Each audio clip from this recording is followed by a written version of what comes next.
So we will start. My name is Safar. Today with me is Professor Madhav and Abror. We are doing those podcasts, Silk Road Revival Project. So today's guest is Professor Madhav Aney. He's a professor at Singapore Management University, an associate professor of economics at Singapore Management University's School of Economics. Uh, Matt Howe is an applied microeconomist whose work sits at the intersection of political economy and law and economics, including studies on decree powers in parliamentary systems and how political connections affect the resolution of financial distress. He earned his PhD in economics from LSE, London School of Economics, which is quite impressive. And at SMU, he teaches development economics and economics development in Asia. In today's program, we will slightly change the agenda because, we usually have three parts. In the first, we ask some personal and work-related questions, and then in the next two, we focus on the research works of that particular professor and then discuss them. But this time, we will ask the works about the research papers which are taught by Professor Matt Howe at the University of South SMU. So the agenda is part one, personal and work-related questions. Then comes part two, where we will discuss the work of the colonial origins of comparative development, which is one of the fundamental ones in the area. And then we will move to the part three, where Abror will discuss the topic of reversal of fortune, geography and institutions in the making of the modern world income distribution. So that's basically all. Really nice to meet you, Professor. Hi. Yeah, thank you for sparing us some time. Yep, sure. So we can start with the part one with personal work related questions. So yeah. Yeah, so uh, my first question would be to you.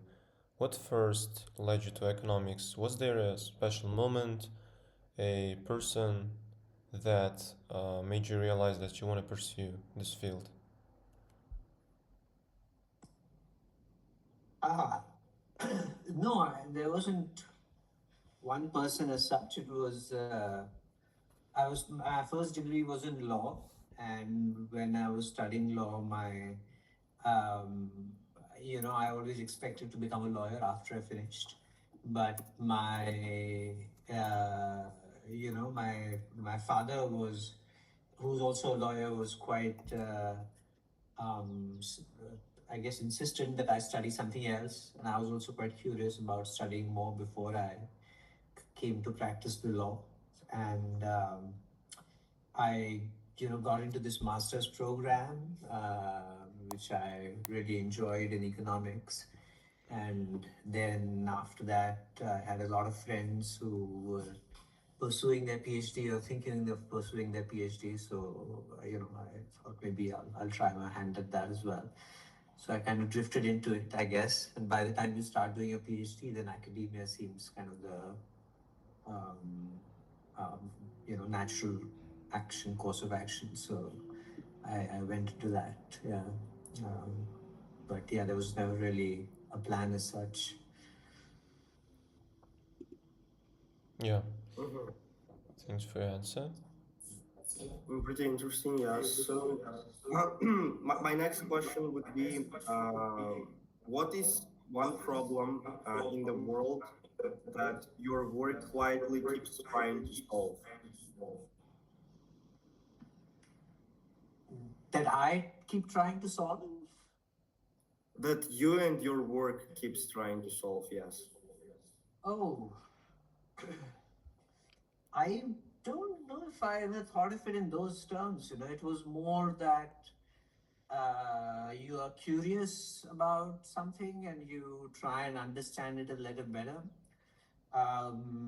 And yeah, I wouldn't necessarily um, Yeah, I don't think I really my work solves any problems as such. That seems quite ambitious.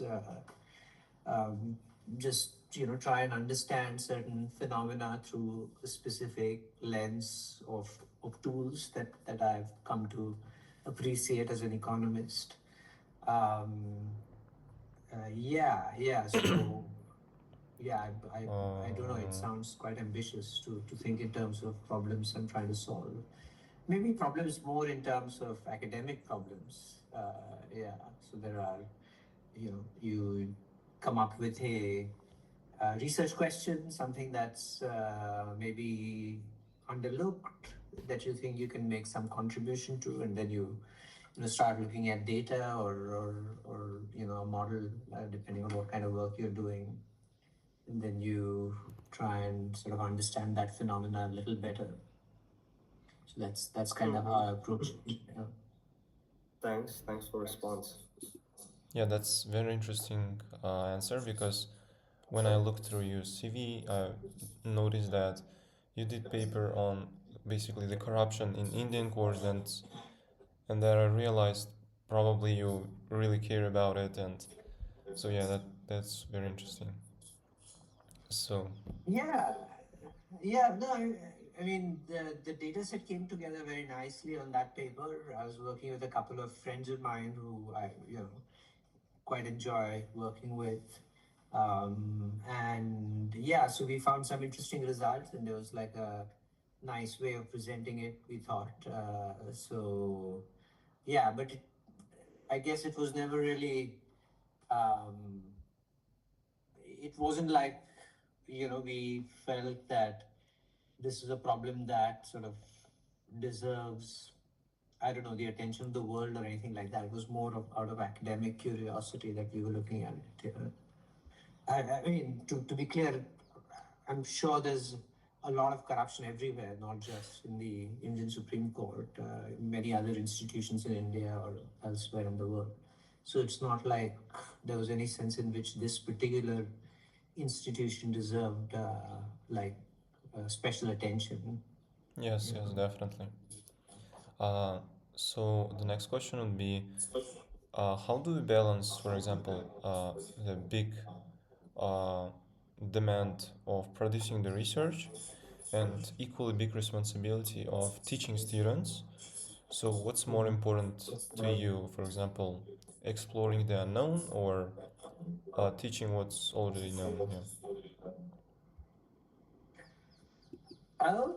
Well, I've seen the two as being complementary, at least for myself. I've always felt that they were complementary. Like a lot of my research, especially my empirical research, only really began after I started teaching an empirical course.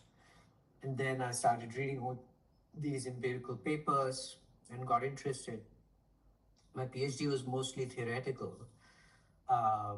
So, often I see a paper and particular tools they use or a way of presenting some data, and that often influences my research and vice versa. Like if I see some interesting papers while I'm doing my research, I'm always tempted to then include them in my uh, course that I'm teaching.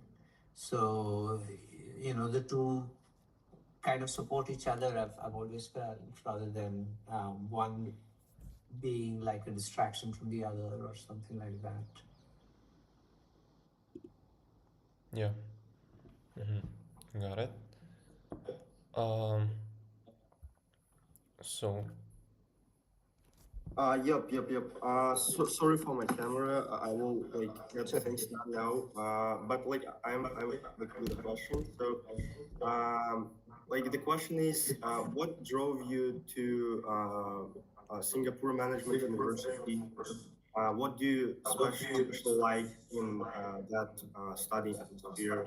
Maybe about the university. Maybe there are some facts you like the most. um, well, no, so in economics, the way it works is when you're finishing your PhD, at least this was the case, I guess 15, 16 years ago, there is like a centralized market, and you would interview um, the university, you would first send out your package, including your papers, your CV, and so on, to different universities. And then, if they were interested, they would interview you in this one big conference that happens in the US. And then, if the interview goes well, then they invite you to do a flyout, um, and that's when you present your research to the faculty. You get to see the school, and so on. In my case, I was quite keen to move back to Asia. I did my PhD in the UK, and so I had, like, an offer from Hong Kong and one in Singapore at the end. And between the two, I chose to come to Singapore because I had some friends here.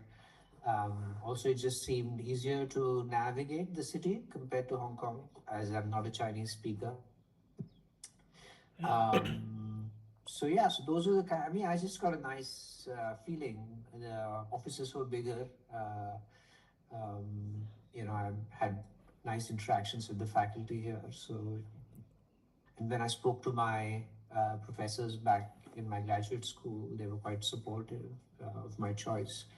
So yeah, it's not like I had a lot of clarity. I would have gone with whatever options I had at the time. I was keen to be an academic, and depending on what was on the table, I would have taken that. But yeah, in retrospect, I'm quite happy that I ended up here. It's a nice place to work. What assignments or study habits that you noticed is are very useful to build critical thinking, especially like in economics class for students? Maybe it's writing a weekly paper on some topic, or maybe completely something else. Um, well, so if you're asking, like, at the high school level,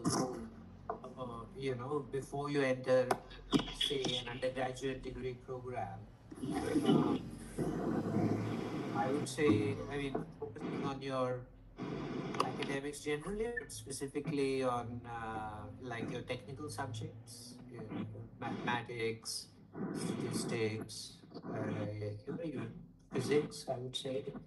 Like, just being able to think of the world in those terms. Uh, and yeah, I guess just being able to.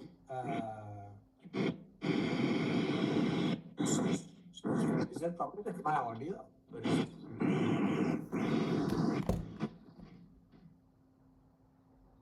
it's better now, I think. Yeah.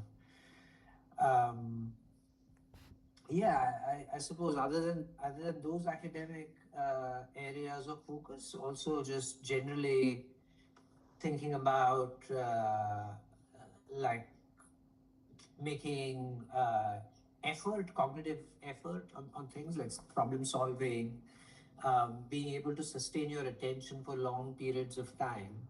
That's going to be super helpful, because often you're confronted when you're doing an undergrad degree with, like, problems that take, though they don't have necessarily a solution that you can arrive at by some cookbook type method. Instead, you often have to think from first principles, figure things out.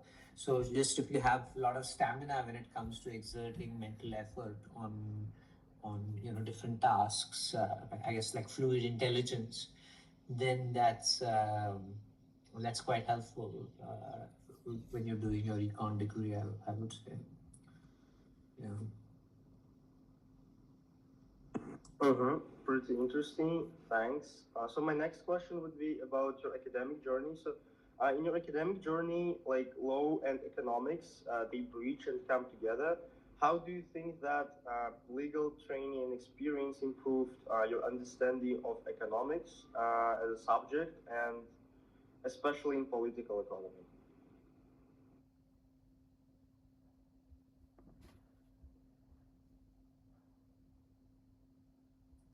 Well, yeah, that's a good question. I suppose I see uh, economics more as a set of tools rather than like a set of questions that we are necessarily focused on, especially So if you were to pick up like the most recent issue of any top ranking journal, you were quite likely to see uh, papers on subjects that are not traditionally within the domain of economics or outside of the usual sort of growth or business cycle or labor. You'll see papers on um, topics that are adjacent to politics, sociology.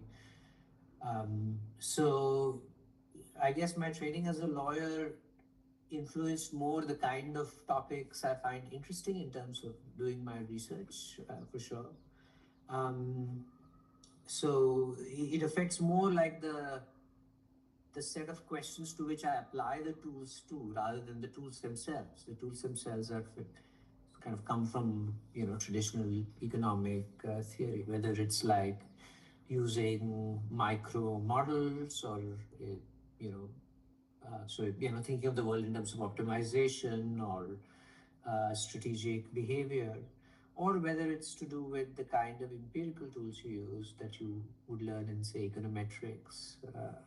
So, so those kind of influence the way I would try and answer research questions. You know, Yeah, that's very interesting. Um, so, the last question, in the general part, would be like, uh, if you had, if you were not an economist, uh, for example, what work would you be doing? Maybe you would go to law or something else. probably, yeah. I mean, that was my first degree, so I'd have probably gone back to law. Yeah, yeah, yeah. I don't know if I would have been any good at it, but I would have probably, liked to get into the judiciary, maybe become a judge, perhaps. I don't know.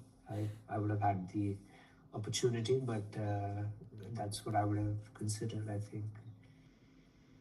But who knows with these things?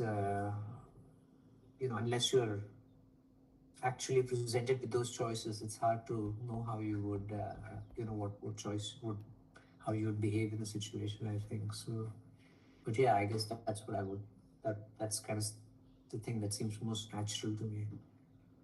Yeah, makes sense. Yep, thanks a lot. So we came to the last question of the part one. Now we'll move to the part two.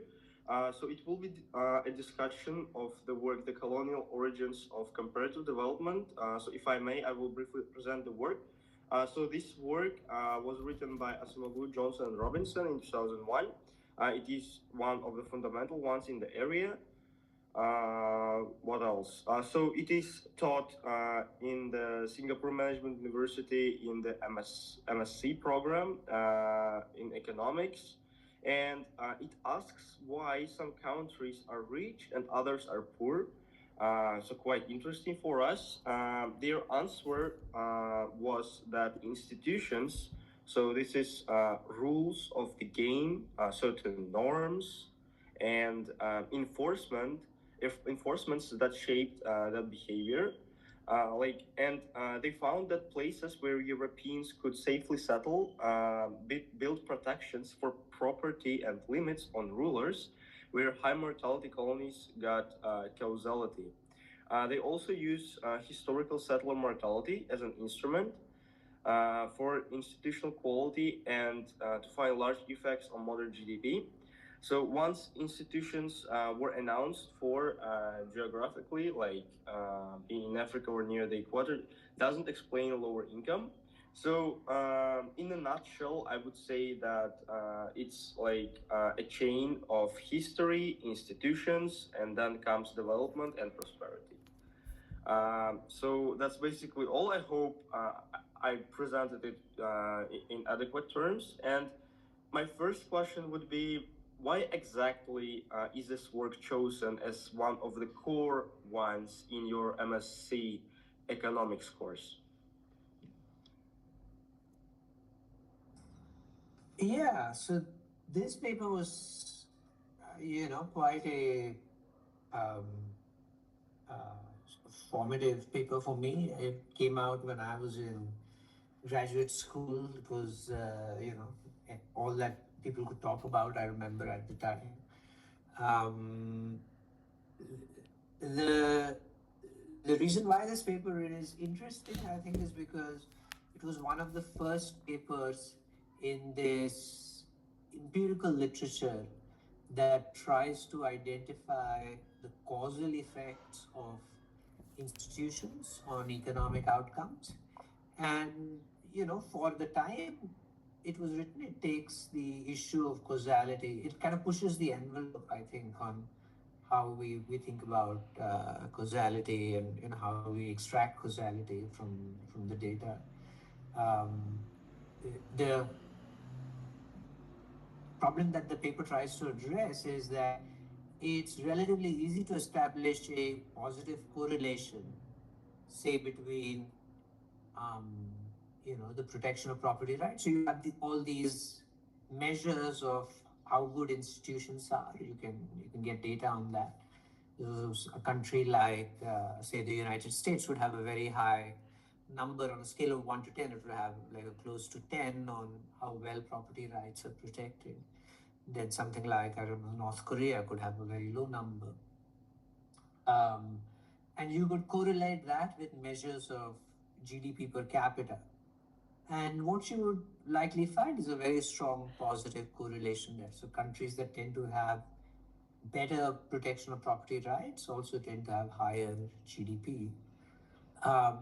But the problem, of course, is how do you know that this is the causal effect of institutions on GDP? How do you know that that correlation is not explained by, say, some third variable that is correlated with both? So, like you mentioned, geography, for instance, it's possible that some countries are just better endowed geographically. Maybe if you're a tropical country, you just worse off in terms of the kind of diseases that are there, or the kind of economic well, the kind of agriculture you can practice, perhaps, and that has an effect on your economic outcomes.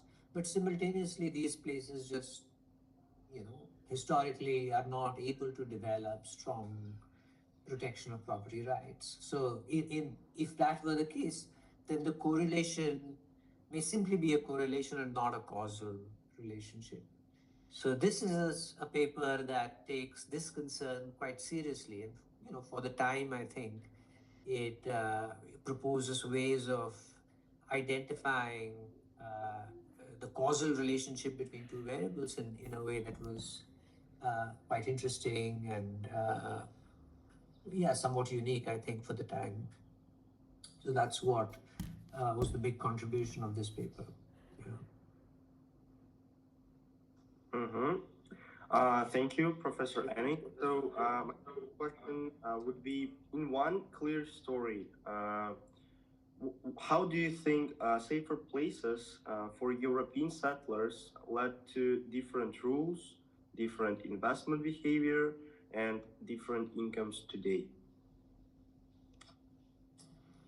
Yeah, so I guess that's following up on the previous question in a way. So just to flesh it out a little bit, the idea that Acemoglu, Johnson, Robinson have is that uh, is to essentially identify some variation in protection of private property that is kind of random in a sense. So the if for instance we could play God and assign some countries good institutions and assign other countries bad institutions, and based purely on chance. So you toss a coin, you flip a coin, and you decide who to assign good and bad institutions. Then, if you were to let the world play out and we see differences in outcomes between those two sets of countries, you can attribute that to the institutions.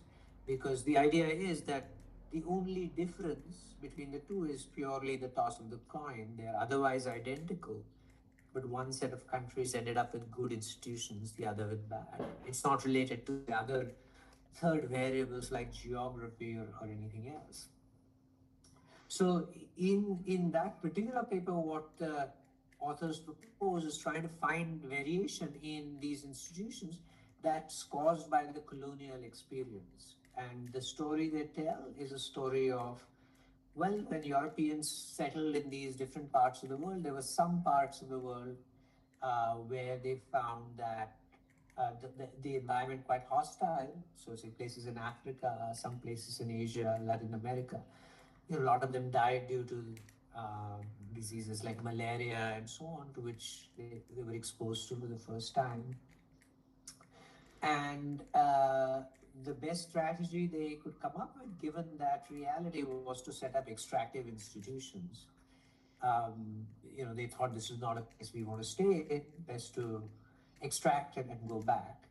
In other parts of the world, they found the environment quite similar to what they had back in Europe. So, places like the United States, Canada, New Zealand, Australia. And these places, since they were quite favorable, environmentally quite favorable, quite habitable for them, they decided to stay and set up good institutions instead, institutions that protected property rights. So, if you buy this story, the idea is that the colonial experience kind of created random or pseudo random variation in the type of institutions that were set up. And you can use this variation caused by differences in settler mortality, the number of Europeans that were dying, as a way of then extracting the causal effect of institutions on GDP. So the idea of the story is settler mortality affects, the type of institutions the Europeans set up, and then that affects contemporary economic outcomes. So you go beyond just looking at this correlation between the last two links, and rather, if you think the story is compelling, believable, then you are able to extract using the story just the causal part of that correlation. That's kind of the idea. So I don't know if that answers your question, Safar. Yep, it does. Thanks. So, my next question would be, what is one example of a country, if there is one, that does not fit this narrative, and why is that? What's the reason for that? And what does that exception matter when history doesn't walk in today's outcomes? Yeah, country that doesn't quite fit the pattern.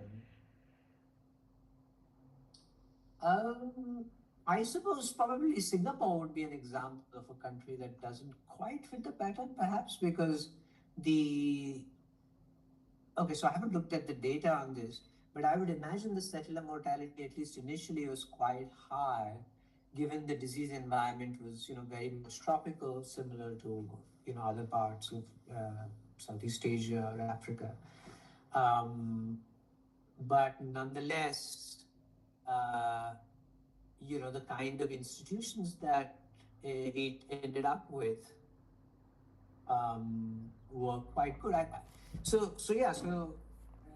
You know, um, I think in a sense, probably there are elements of, for any specific country you pick, there would be elements that are quite idiosyncratic to that specific country, and elements that would basically not fit the story quite neatly. Like when you do more descriptive work, looking specifically at a history of a country, obviously it's a lot richer than uh, what would seem to be the case based on this very broad story that we just discussed earlier. In terms of the statistical pattern, there would certainly be outliers, but possibly Singapore is one of them. Um, but even the countries that fit the pattern, there are sort of more complexities to each of their stories, I'm sure. Uh, the exercise here, in some sense, is not to say that those complexities don't exist, but rather to extract a pattern that seems to kind of span lots of countries. So if you like, if you think of a scatter plot, that scatter plot, say, between institutions on your x-axis and GDP on your y-axis, it's not going to be a perfect thing where it's not going to fall exactly on the line. There will be countries that would, deviate from the line. Some would even be outliers, perhaps. And there would be reasons for each country as to why it doesn't quite fit the pattern. Complex history that's quite different for each country, I'm sure. Um, but the point of the exercise here is to, by design, abstract from that in a sense. So that's what.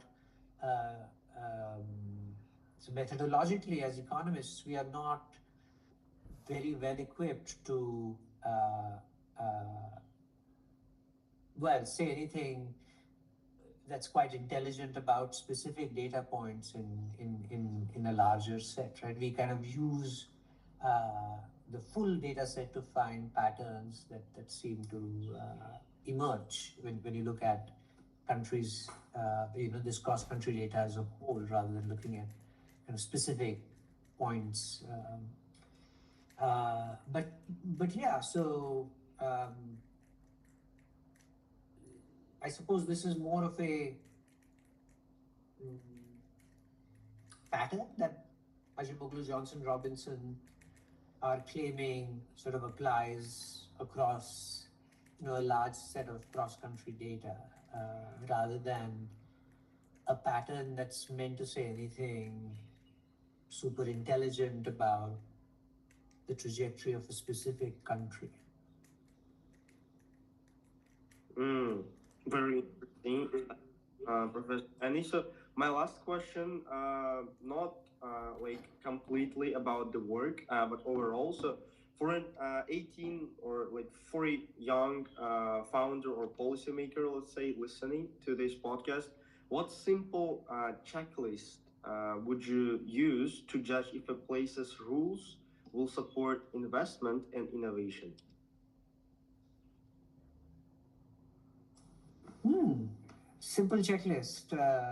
Well, you know, um, at the level of, say, political institutions, you could ask questions like, to what extent is the executive constrained or unconstrained? So, are there checks and balances like an independent judiciary, a legislature, which can exert real checks on executive power? That would be a big one. Um, Protection of property rights. I guess it's linked in a sense to uh, control over the executive, because there are countries, of course, in the world where whoever has executive power can essentially expropriate your property without consequences. So that would be a problem. That would suggest that property rights are not well protected. So famously, I guess Zimbabwe under Mugabe expropriated lots of farmers. So that would be an example where property rights are not well protected. Um, yeah. I guess there would also be like more micro level institutions. So, um, you know, uh, just the ease of doing business. How easily can you recover your money if you lend someone money and he gives you a bounce check, for example? How long does it take to go through the court system to recover a debt? How long does it take to set up a business? How many days does it take to, say, register? If you have a idea for a business, how long does it take to go from that stage to actually having a business registered with whatever agency or whatever bureaucracy the country has? So those would be the kind of measures that, for example, the World Bank looks at. Yeah, so I guess depending on the specifics, whether one is looking at very micro firm level things or more macro level institutions, the checklist would include different factors. Yeah. Mm-hmm. Thanks a lot, Professor Annie. That's all by me. And we will move to the work that Abro research now. Thanks a lot one more time. Yeah, thanks, Professor, for the insights. I really learned a lot.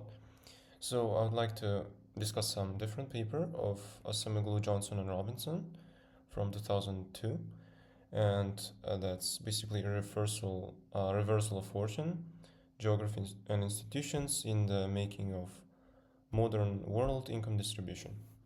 So I'd like to quickly talk about it in just 1 2 sentences. Basically, these uh, they argue that the authors argue that places that were rich in, for example, 1500s often became poor today, while it is the opposite for the places that were poor in the past and then they became rich.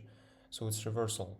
And also they argue that this mostly happened. The reason is that mostly because of the different institutions that were set up in the European colonization, and that was the key reason. And uh, the reason were institutions, basically, not the geography itself. And yeah, so my first question out of this would be, if you had to explain. So no, let me put it like this. So many students think that geography explains why some countries are poor and why some rich. Uh, but um, why do these authors argue that institutions, not the geography, is itself the reason? Could you explain this in simple terms? Because it's not really intuitive. Yeah. Yeah, well, to be clear, I don't think the point of the paper is to say that geography doesn't matter. Uh, it more to the point, what they're arguing is that geography, at least in the way we usually understand it, cannot explain the reversal that occurred, which which you summarized earlier. Um, so the idea is of that paper is to document initially that there is this reversal, a negative correlation that is between, say, prosperity back then and prosperity today. Like you said, countries that were that were prosperous back then are, not as prosperous today, and vice versa. And well, quite simply, geography cannot explain this reversal because geography is something that stays constant over time. It doesn't change, right? So, countries that were in the tropics back then uh, are still in the tropics today. The countries that were, in the temperate zone back then are still on the same latitude today. So that's the sense in which an explanation based on geography, at least in this simplistic sense, cannot explain the reversal of fortunes. So the reversal then must be caused by something else, by something that changed around that time when the reversal happened. So the reversal happens, you know, 500 years ago, and today when you compare it, there's this reversal. So something must have happened in the last 500 years to cause that reversal. And the argument that they are making is that it was essentially caused by the type of institutions that were set up during the colonial era. So that's what was the game changer in terms of causing the rich countries back then to become relatively poor today, and vice versa. Yeah. So here is the follow-up question out of this. So they basically argued that colonialism created this extractive institutions, that's how they call it, in wealthy regions. Could you explain in very simple terms what are extractive institutions and their importance for the long-term growth of the government? Yeah. Yeah, I guess so. The book that I would recommend on this is also by the same authors. We've written this book for a popular audience called Why Nations Fail. You can check that out if you're curious. But essentially, their idea of extractive institutions is the kind of institutions that essentially allow elites, the people in power, to take um, the surplus from from others. So the idea would be, if you have a country where um, say political power, executive power is highly concentrated and not subject to any checks and balances. That would be an example of an extractive institution, because it allows for some elites to essentially, um, you know, take over. So let's say you set up a factory and it generates some output, but tomorrow whoever is the person who has political power can simply come and take over your factory, nationalize it, or just expropriate your whatever's in your bank account. That would be an example of poor property rights institutions, because then that would obviously affect people's incentive for investing in the first place. Um, yeah, so in real terms, all the institutions that you can imagine which would dampen the incentives for investment, uh, for sort of creating new firms, working hard, because you expect that at the end of the day there is a chance that uh, you could your output can simply be taken over. Those All of those would fall under the umbrella of extractive institutions. Um, I do think, to be fair, one could do more work on this. So the question that you're asking about what would be specific extractive institutions isn't quite uh, dealt with, at least in the way the in the way the empirical work is done in those two papers, because they're essentially, the measure of extractive institutions are these indices which tell you how much which basically gives each country a score in terms of how well property rights, say, are protected in that country.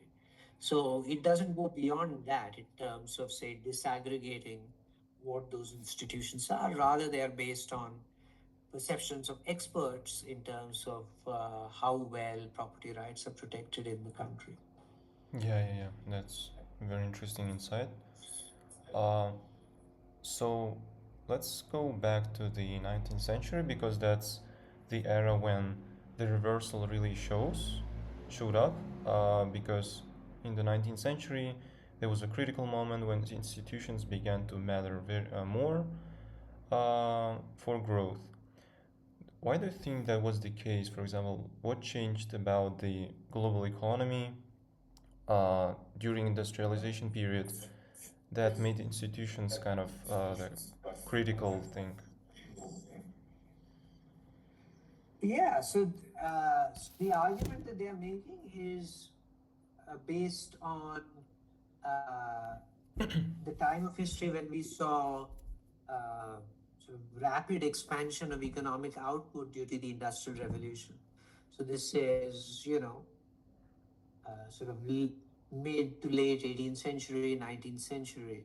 That's when the Industrial Revolution takes off. And the idea is that, well, the story that they are telling is one where property rights began to matter a lot more once the engine for economic growth is an industrial engine, essentially. Before that, primarily economies are all agrarian. Agriculture takes up almost the entirety of GDP for all countries.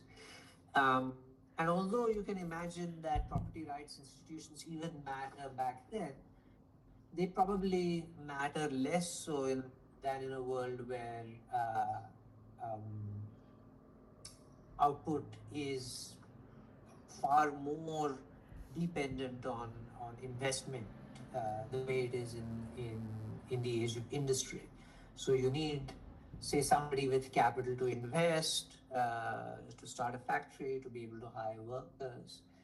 And there, if property rights are not protected, that can have a much bigger effect in terms of deterring those kinds of investment that would, that would power your growth.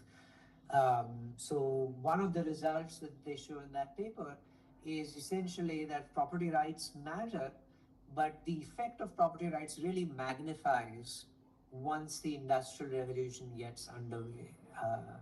As countries begin to see this opportunity to industrialize, given that industrial revolution has happened and there is this technology that can be imported to industrialize, by each country.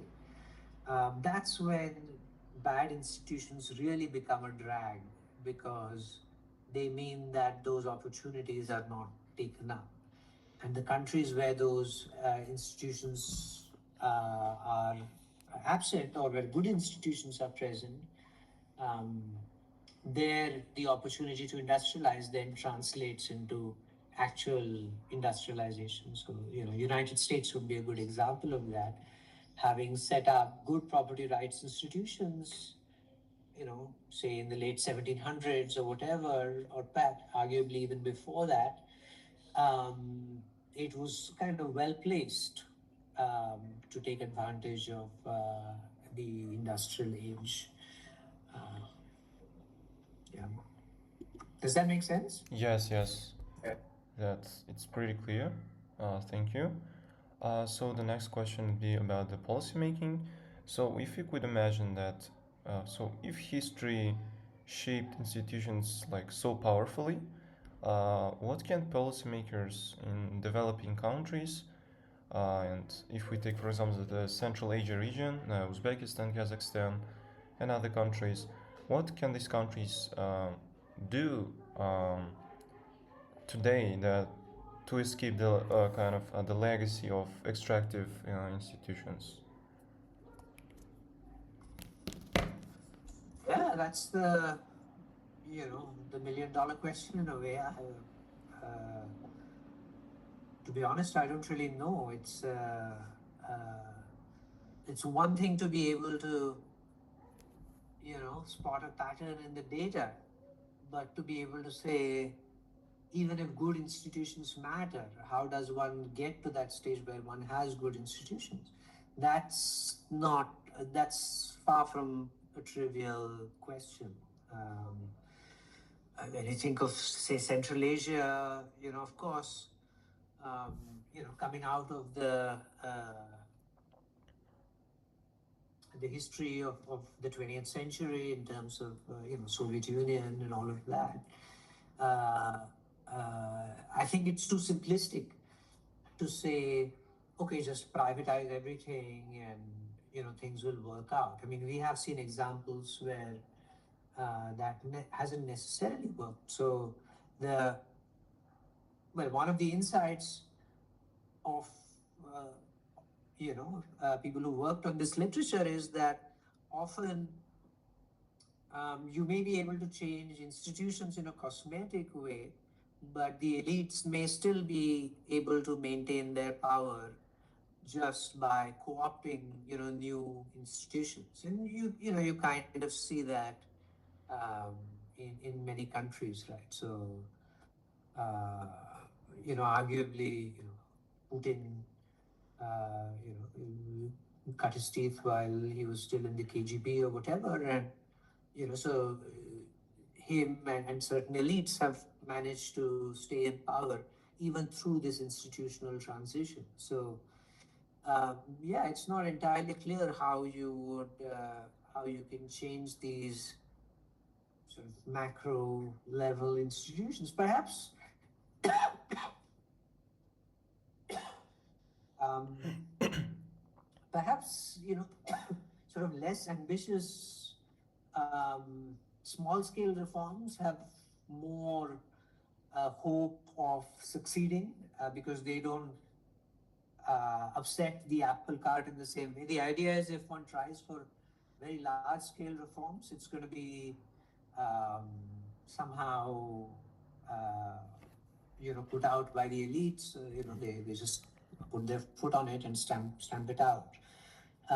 But maybe like relatively small reforms. So just making the judiciary a little more efficient, maybe changing some obvious things about the bureaucracy to, say, reduce corruption at the margin, making it easier for citizens to do certain things, say, open a business.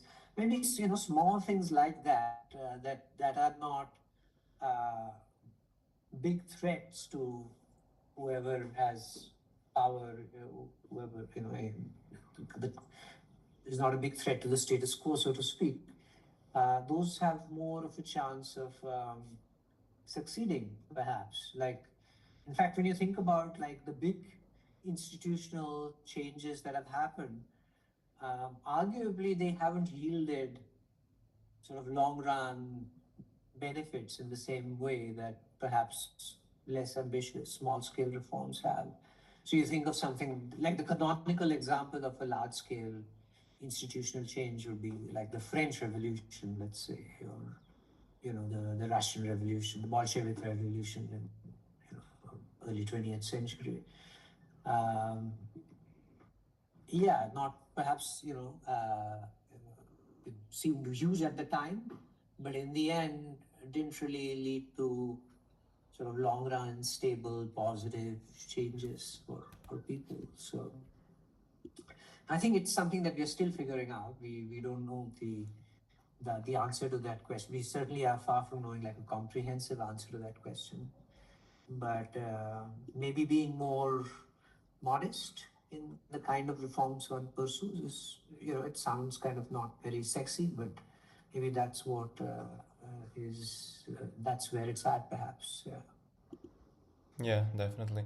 Yeah, I agree that my question was very simplistic, but I wanted more of a, if we look at the history, like what's like usual actions that some countries kind of do that led them to create more strong institutions. So yeah, but that pretty much answers my question. Thank you. Uh, so that was basically my last question. I really learned a lot. Thank you. So So yeah, I had a couple more. Like one of them is pretty interesting and relevant to us actually. So I am like in the last year of my high school, and I'm just entering the field of economics. So and abroad as well. So what would you recommend us to do right now to better understand the field, and what will be the most effective thing to do now?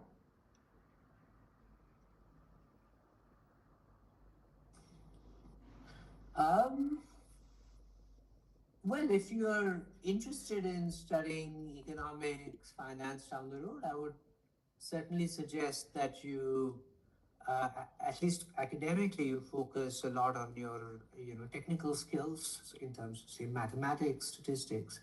Those are the kind of things that will be super useful. If you don't have a taste for it, for now, that's fine. It's just a matter of still being curious and putting in the time. You'll find that the more time you put in, the more of a taste you develop for these things. Um, but on economics itself, I would suggest, just being curious about the world, like reading lots of very good books that are written for a popular audience. I mentioned Why Nations Fail. I would also strongly recommend, this is not an econ book, but it touches upon some of the questions we were discussing. This book called Sapiens by Yuval Harari. Maybe you've read it already. yeah, That's a book I found very interesting, and it has very compelling narrative of the development of economic development, but just the general story of the human species over the last ever 100,000 years. And there are other books like that, so you should like check those out. There's a very nice book by Abhijit Banerjee and Esther Duflo, who won the Nobel Prize a few years ago, called Poor Economics. Worth reading. Talks about like issues of poverty, underdevelopment, and like small scale things that can be done to improve outcomes. Um, there's also another one called Splendid Exchange.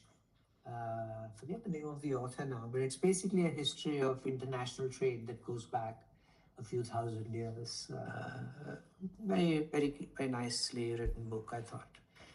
So yeah, so you know, reading stories, newspaper articles about uh, topics, current events that interest you, following up, maybe digging a little bit deeper rather than just reading one news article, just following up, of trying to find out what the underlying causes of that particular phenomena, or that's, if you start thinking in those terms, you would already be very well placed for taking on an economics education for your university degree. Mm-hmm. Yeah. Thanks a lot. Pretty insightful. I actually began reading Why Do Nations Fail, and I guess my next book on the reading list will be *Sapiens* because I heard a lot about it, and from you as well. Thanks. Our next question would be like general. So, what did you like about the podcast? What did you dislike? What are the areas we should work on?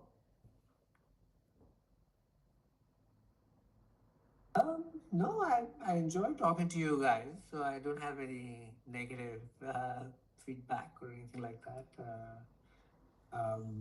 Yeah, I mean, it's nice to see that someone is curious about sort of economic research.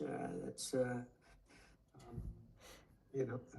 it's something that makes me hopeful for the next generation. I hope that doesn't sound too patronizing. Uh, thanks a lot. Professor Annie, I guess we came to the end. If Abrar doesn't have any questions, nope. All right. We're sorry one more time. Like I personally am sorry one more time for the technical problems I had with the camera. I'm extremely sorry. But anyway, it was extremely nice to meet you. You are one of the first Asian professors we had on our podcast. Thanks a lot for joining. Thanks a lot for your time. We do appreciate that. Thanks a lot. Thank you so much, Professor. Thanks, guys. Goodbye. See you.